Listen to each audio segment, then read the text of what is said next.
Oi pessoal, tudo bom com vocês? Aqui é o Gustavo e a gente hoje dá sequência ao nosso estudo da geometria tridimensional, geometria espacial, né? Nós vamos falar um pouquinho sobre poliedros, tá? Bem por cima, porque esse não é o foco do capítulo, mas nós vamos falar também sobre prismas, beleza? Então, seguinte, primeiro, o que é um poliedro, tá? O poliedro, pessoal, é toda figura tridimensional que é limitada apenas por polígonos. Então, eu peguei como exemplo aí para vocês alguns dados de RPG. Quem joga RPG já deve ter visto esses dados. Então, por exemplo, eu tenho aqui um dado de 20 faces, né, que é formado apenas por triângulos. Eu tenho aqui um dado de 12 faces, que é formado apenas por pentágonos.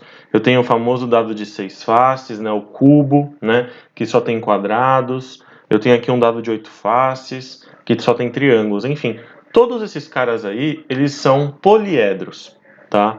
O poliedro, gente, ele possui 3 elementos essenciais e que a gente vai estudar em alguns outros sólidos a partir de agora. Por isso que a gente está fazendo essa introdução com ele.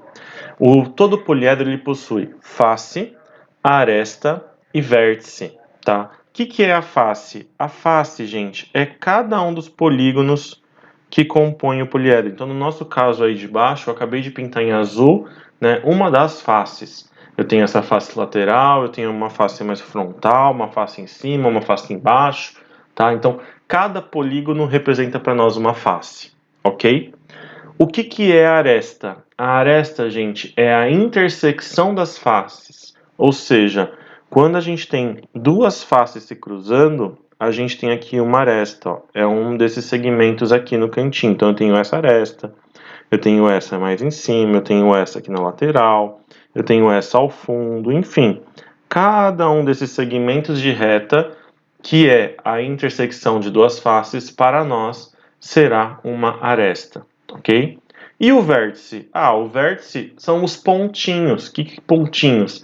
São os encontros de 3 ou mais arestas. Então, no nosso caso aqui, ó, esse cara aqui, ele é um vértice aí no canto superior, tá? Aqui embaixo também outro vértice e assim por diante. Por que 3 ou mais, Gustavo? Porque olha só, gente, se eu olhar aqui em cima o dado de 20 faces, nota que aqui eu tenho um vértice e desse vértice parte uma, né, duas, três, quatro, cinco arestas, tá? Então a gente tem que tomar muito cuidado com isso. É 3 ou mais arestas, tá? Ao fazer o estudo de poliedro, a gente pode citar uma coisa chamada relação de Euler. O que diz a relação de Euler? Tá? Euler, gente, só para quem não lembra, quem não sabe, foi um matemático austríaco que viveu na Alemanha quase a vida dele inteira, tudo bem? E hoje é reconhecido inclusive como um dos maiores matemáticos de todos os tempos. O Euler, entre as suas descobertas, ele percebeu que todo poliedro obedecia essa relação que eu escrevi para você, onde o número de vértice mais o número de face é igual ao número de aresta mais 2. Tá? Então eu peguei, por exemplo, um cubo, um paralelepípedo, que são sólidos que talvez vocês tenham um pouco mais de familiaridade. Então, por exemplo, um paralelepípedo pode ser uma caixa de um celular, por exemplo, né? Eu tenho aqui, para nós, eu tenho 1, 2, 3, 4, 5, 6 faces. Eu tenho 1, 2, 3, 4, 5, 6, 7, 8 arestas, né? Mais as arestas 1, 2, 3, 4, 12. E eu tenho 1, 2, 3, 4, 5, 6, 7 e 8 vértices aqui atrás, né? A gente tem a parte da frente e a parte de trás, né? E quando a gente começa a fazer essas contagens, a gente percebe, tá, que essas contagens sempre obedecem essa relação. Que se eu pegar o número de vértice mais o número de face, sempre dá aresta mais 2. Eu deixo essa tabela para vocês. A gente, nesse momento, não vai trabalhar com isso no livro. Isso daí fica lá para o final, tá? No livro 2B. Mas eu quis fazer essa introdução porque senão não faz sentido eu falar do nosso sólido principal, que são os prismas, tá? Bom, o que nós vamos então estudar de fato nessa aula? Nós vamos estudar uma coisa chamada prisma, tá? Prisma, gente, é todo poliedro, tá? Então por isso que eu precisava falar o que era poliedro, tá? Então é todo sólido de faces poligonais, mas que tem uma certa propriedade específica, que é aquele sólido, é aquele poliedro com duas bases paralelas e iguais, ou congruentes. Então eu peguei como exemplo a caixa do Toblerone, né? O Toblerone, ele é um prisma.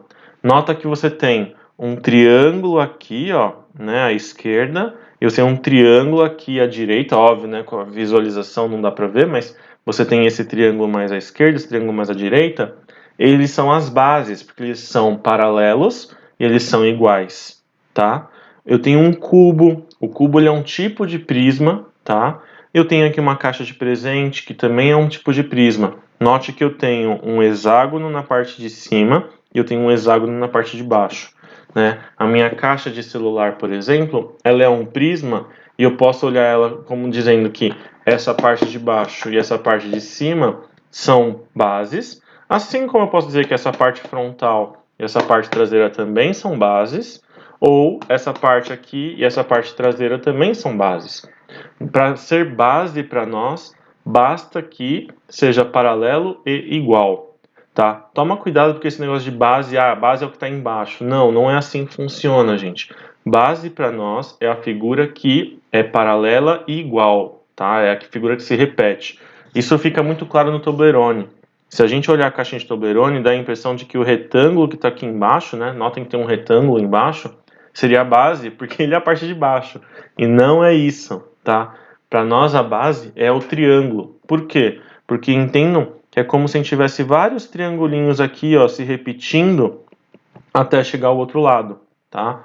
É exatamente a ideia de um castelo, de uma pilha de cartas, tá? Quando a gente pega uma carta, aí depois pega outra, e aí pega outra, a gente vai juntando até formar a nossa pilha. Agora imagina que as nossas cartas não tivessem esse formato retangular, elas tivessem o formato triangular, tudo bem? Isso para nós será um prisma, tá? Bom, o prisma, gente, quando a gente vai dar o nome para ele, a gente vai obedecer uma regra em relação a qual é a base dele, tá? Então, no caso, eu dei aí para vocês alguns casos. Por exemplo, prisma triangular é aquele que a base é um triângulo. Prisma quadrangular é aquele que a base é uma figura quadrilátera, ou seja, de 4 lados. Pode ser um quadrado, pode ser um retângulo, pode ser um losango, pode ser um trapézio, tá? Pentagonal, uma base que tem 5 lados. Hexagonal, uma base que tem 6 lados. Então, você pode chamar assim, prisma de base triangular ou prisma triangular, prisma de base quadrangular ou prisma quadrangular e assim por diante, tá? Cuidado que muitos exercícios vão trazer para você o termo regular, tá? Quando a gente fala em prisma. O que é o termo regular? Regular é toda vez que uma figura tem todos os lados e todos os ângulos iguais. Então, se aparecer para você prisma quadrangular regular, isso quer dizer então que a sua base é um quadrilátero de lados iguais. É um quadrilátero regular. E o quadrilátero regular para a gente é o quadrado. Então, prisma quadrangular regular é um prisma de base quadrada. Prisma triangular regular. É um prisma em que a base é um triângulo equilátero. Tudo bem? Onde os lados são iguais. Prisma hexagonal regular. Quer dizer que a base é um hexágono regular. Ok? Então, essas coisas legais que vocês lembrem do primeiro ano de vocês. Tá? Bom, quais são os elementos de um prisma? Tá? Então, quando a gente pega um prisma, a gente vai ter alguns elementos que acabam aparecendo mais e que a gente acaba nomeando. Tá? Então, a gente tem as bases, como eu coloquei para você, ó, eu estou colocando aqui em cima como base e lá embaixo outra base, mas nesse caso em específico, qualquer outras faces poderiam ser bases, porque elas são paralelas e iguais, tá? A gente tem a aresta da base, que eu grifei em azul para nós, notem que elas são todas iguais. A gente tem a aresta lateral, tá? Então são as arestas que ligam as bases iguais, notem que eu fiz elas em vermelho, tá? Então são essas arestas que vão ligar, ok? As duas bases iguais. A gente tem a altura. Toma cuidado, gente, eu falo isso um pouquinho mais para frente, porque não necessariamente a aresta lateral e a altura de um prisma são a mesma coisa. Eu já explico para vocês isso por quê, tá bom? Então, basicamente, a gente tem a aresta da base, a aresta lateral. E por consequência a gente tem bases e faces laterais. Tudo bem? Então, essa face aqui, ó, que eu estou pintando em vermelho aí para você, ela é uma face lateral. No caso, a gente tem 4 laterais e as 2 bases, ok? A gente diz, então, que a gente tem a altura do prisma, a gente tem a largura e tem a profundidade, ou comprimento, ou como você preferir chamar. Tudo bem? Então, esses são os elementos que a gente vai ter em todo o prisma, tá? Como eu falei, a aresta lateral não necessariamente é a altura do prisma, porque existem 2 tipos de prisma. Os prismas retos, que são aqueles que a gente vai, né, dar mais foco. É difícil aparecer para você prisma que não seja reto, mas a gente também tem o prisma oblíquo, tá? O que é um prisma reto e o que é um prisma oblíquo? Prisma reto é aquele que a aresta da base e a aresta lateral fazem 90 graus. E aí, neste caso, a aresta lateral é a altura. Tudo bem? Então, neste caso, isso para nós é a altura. Ok? Agora, num prisma oblíquo, o ângulo que existe entre a aresta da base e a aresta lateral, ele é maior do que 90 graus. A gente tem um alfa aí maior que 90 graus. E justamente então por ter esse alfa maior que 90 graus, a gente não pode considerar que isso é uma altura. Lembrem, pessoal, que a altura é um segmento que necessariamente faz 90 graus com a sua base, tá? Então, para nós aqui, se a gente for pegar, a nossa altura seria esse segmento que inclusive ele fica por fora do seu sólido. Tá vendo, ó? Se você quiser, você pode usar até trigonometria, né? Você pode descobrir esse ângulo aqui, ó, de fora, e aí faz um triângulo retângulo e descobre por trigonometria. Tudo bem? Não é impossível, dá para fazer, tá? Bom, a gente então, quando trabalha com as contas, né? Porque isso é o que vai interessar para a gente, né? Fazer contas com esses sólidos, para a gente interessa principalmente 2 cálculos, né? A área, né, dos nossos sólidos e o volume dos nossos sólidos essencialmente. Alguns sólidos vão ter algumas propriedades um pouco diferentes, tá? Que a gente vai dar um pouco de ênfase. Mas aqui no prisma interessa principalmente área e volume, tá? O que é a área? A área, gente, é o tamanho de todo o revestimento que o meu sólido tem que ter, tá? Então, se você for pensar, é você pegar a área de cada uma das faces, beleza? Então, no nosso caso, a gente pode generalizar para a área lateral, que seria, nesse caso aqui da minha caixa, por exemplo, né? Essa e a de trás aqui, que vocês não veem, né? Então são as minhas faces laterais, eu pego cada uma delas, calculo e somo as áreas, tá bem? Mais 2 vezes a área da base. Por que 2 vezes, gente? Porque a gente tem uma base inferior, a gente tem uma base superior e elas devem ser necessariamente iguais, ok? Outra coisa, se, né, o seu sólido for reto, né, por isso que essa informação é em vermelho, a sua área lateral ela é formada por retângulos. No caso, N retângulos. Como assim, Gustavo? N retângulos. Se a sua base tem 4 lados, você tem 4 faces laterais. Se a sua base tem 5 lados, quer dizer então que você tem 5 faces laterais.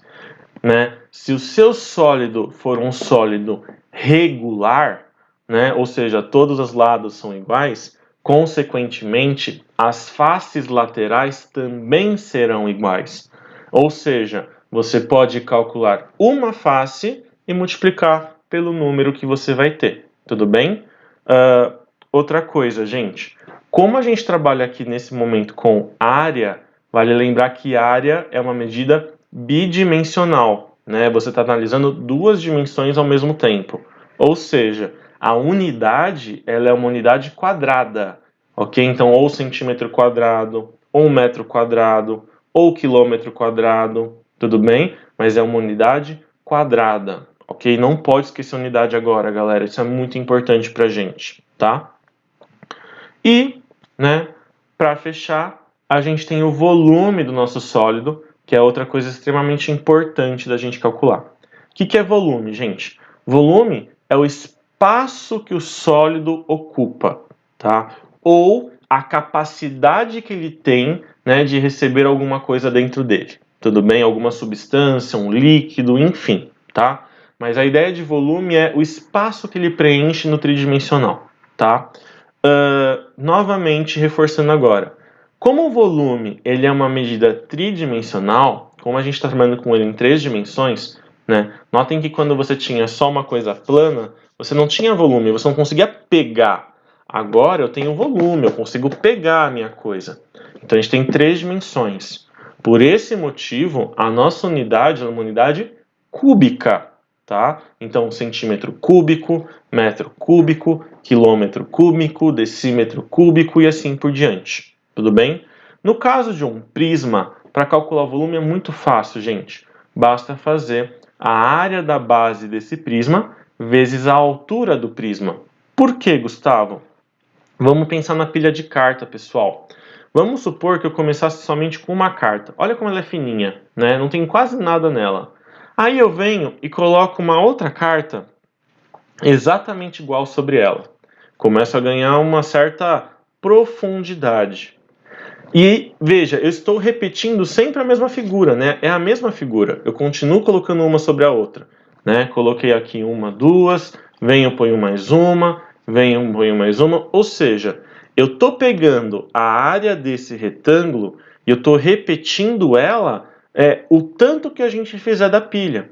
E esse tanto que eu for fazer da pilha é justamente a altura que o meu sólido vai ter. No nosso caso, eu vou ter aqui toda essa pilha de cartas.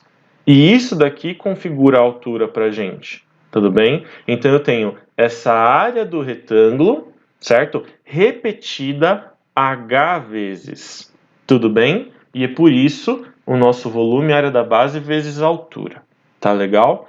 Bom, eu vou parar por aqui. Na aula interativa a gente se encontra e troca umas ideias, beleza? Um grande beijo. Tchau, tchau, gente.